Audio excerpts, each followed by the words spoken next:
Andri Purba. Nama saya Nadia Sugiyarno Putri. Nama saya Urwatul Putra. Nama saya Ilan Nurasabah. Nama saya Dina Oktaviani Subagia. Berikut hasil presentasi.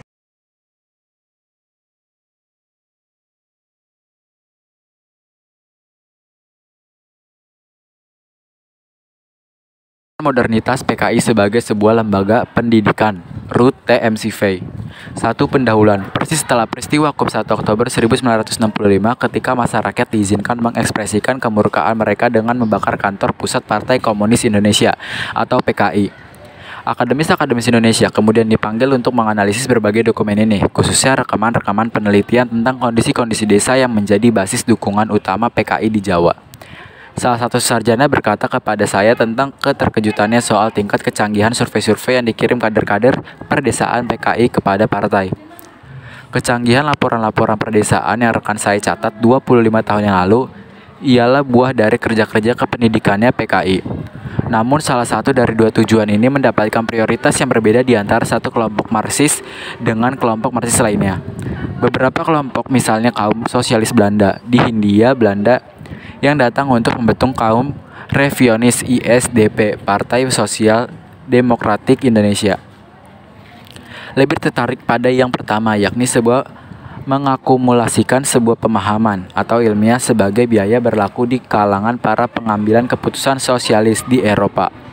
Meskipun fokus utama partai pada mulanya berada di dalam gerakan buruh, dan ini kemudian menjadi tulang punggung utamanya, pengaruhnya meluas secara cepat melalui sistem sekolah yang disponsori oleh Serkat Islam, awal mula dari gerakan massa PKI. Selain itu, kondisi negara membutuhkan sebuah jenis pengetahuan baru yang radikal, yang dapat menggenggam rahasia kesuksesan Barat. Kaum komunis Marxis Leninis membuat klaim istimewa bahwa mereka dapat menjadi ilmiah, menjelaskan imperialisme dan menawarkan cara-cara praktis untuk melawan. Sehingga tidak mengejutkan jika hal itu cenderung menjadi daya tarik khusus bagi para guru muda yang berada dalam sistem Serkat Islam. Lebih banyak lagi, semenjak pendirian sekolah-sekolah SI adalah sang komunis karismatik dan Malaka.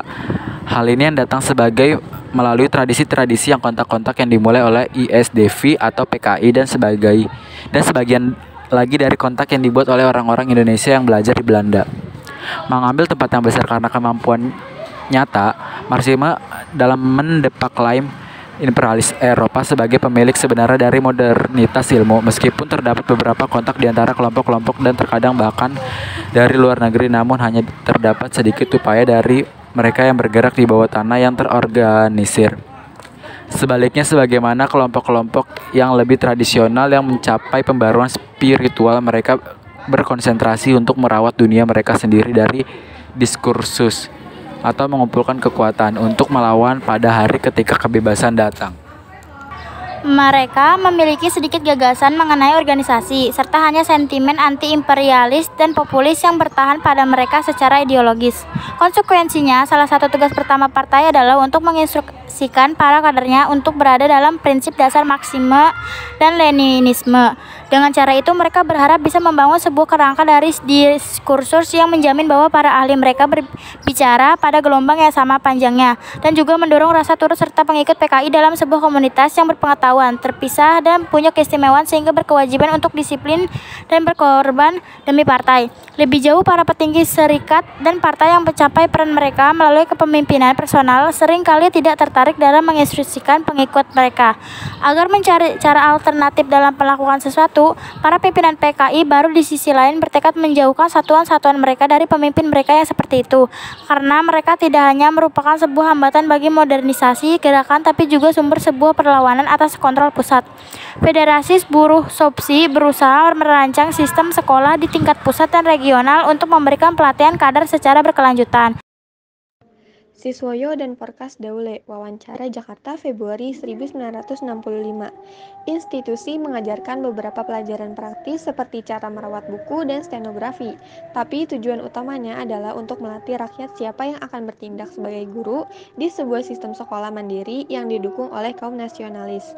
Krisis ekonomi dan represi politik dijaga dari benar-benar menjauhi akar. Kemudian pada September 1959 terdapat 2.816 siswa yang mendaftar di 10 kampus di kota-kota besar di Indonesia. Namun pelajaran-pelajaran yang ada jauh dari memuaskan. Bagi yang lainnya, pelajaran-pelajaran yang biasanya diajarkan 3 kali seminggu di akhir sore membutuhkan waktu 2 tahun untuk menyelesaikannya, dan sedikit yang memiliki daya tahan untuk melaluinya. Singkatnya, banyak alasan bagi seorang peserta didik untuk menjadi tidak bersemangat, dan jumlah yang dikeluarkan atau drop out dari sekolah meningkat dengan cepat dan mengkhawatirkan. Guru-guru di desa dalam sistem UNRWA diberikan pembayaran oleh keluarga para murid. Sebuah sistem yang sering kali digunakan untuk mendukung guru-guru negara juga, karena gaji mereka sedikit atau bahkan tidak ada. Tidak ada kriteria untuk menjadi seorang guru di sistem UNRWA.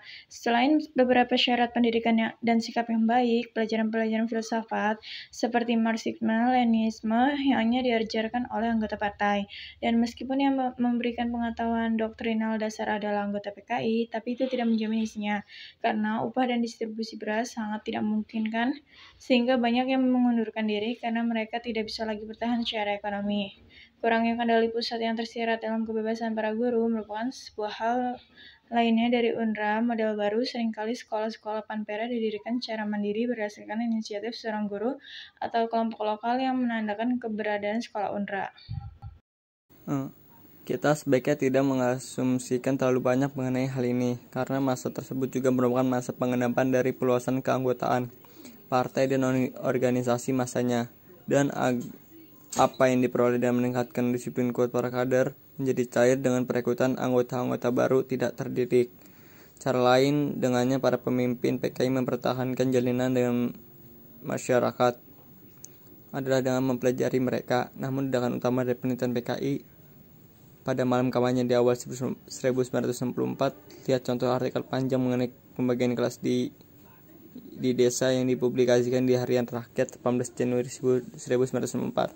Oleh sebab itu, kini ditekankan bahwa mereka yang mengunjungi desa-desa dilarang bekerja melalui para elit desa. Di dalam penyelidikan spesifiknya, mereka dipandu para peneliti yang berpendidikan baik. Tetapi karena kampanye hanya berlangsung 6 minggu, dan kebanyakan peneliti yang bukan berasal dari wilayah setempat hanya menghabiskan beberapa hari saja di tiap desa. Tak diragukan lagi bahwa laporan yang bagus ini berasal dari pengaruh jangka panjang pendidikan dan agitasi. Pada Kongres ke-6 PKI tahun 1949, dihasilkan sebuah resolusi mengenai ilmu pengetahuan untuk rakyat dan revolusi, yang ditandai dengan dimulai sebuah upaya untuk meneguhkan partai sebagai pusat perjuangan intelektual. Tidak banyak yang dapat dilakukan karena perhatian PKI dalam tahun-tahun selanjutnya terserap oleh tugas yang lebih sulit, yakni menyesuaikan diri dengan demokrasi terpimpin.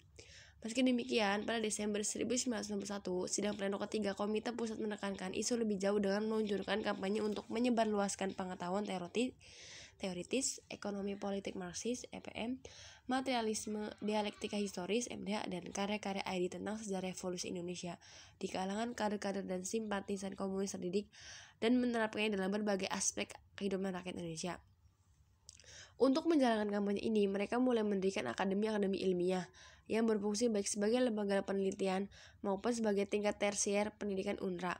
Oleh karena itu, dalam sistem pendidikan komunis sangat dimungkinkan seorang yang awalnya buta huruf beranjak menjadi sama dengan mereka yang sudah di universitas. Yang pertama dan yang paling penting dari institusi ini adalah Akademi Ilmu Sosial Al-Yar Cam Aisyah, yang didirikan pada tahun 1959. Aisyah didirikan sebagai sekolah tinggi partai, pusat pelatihan kader PKI senior. Dari kelompok kami,